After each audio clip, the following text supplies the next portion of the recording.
नमस्कार, मी विकास Mirgane. विकासनामा digital platform मध्ये स्वागत आहे. खरं तर मंगेश काळुके हत्याकांड हे महेंद्र थोरवेंवर उलटलं असं म्हणायला काय हरकत नव्हती. हे प्रकरण फार राष्ट्रवादी काँग्रेसचे नेते सुधाकर घारे, राष्ट्रवादीचे प्रवक्ते भरत भगत यांच्यावर निशाणा साधण्याचा प्रयत्न जो आहे तो खोपोलीमध्ये सुरू करण्यात आला होता. त्यामुळे राष्ट्रवादी काँग्रेस पक्ष अडचणीत आला होता. भरत भगत अडचणीत आले होते. त्या जेलमध्ये सुद्धा आहे, तुरुंगात सुद्धा आहे. सुधाकर हे सुटलेले आहेत.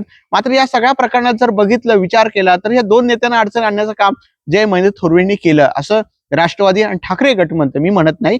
या पत्रकार परिषद त्यांनी जी भूमिका मांडली त्या भूमिकेचं मी विश्लेषण करतोय.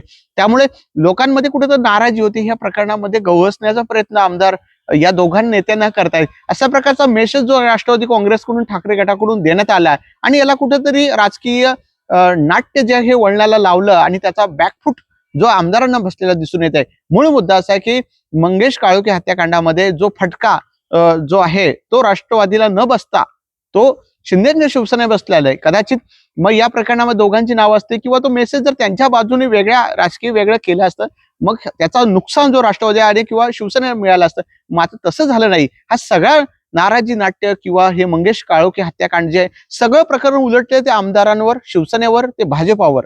त्याचा फटका कुठेतरी ह्या निवडणुकीमध्ये जो झाले दिसून येत आहे. केवळ एकच जागा जी आहे त्यांना महेश विर्लेंची पंचायत समिती म्हणून जिंकून आलेलं आहे. एक शेतकरी कामगार पक्ष.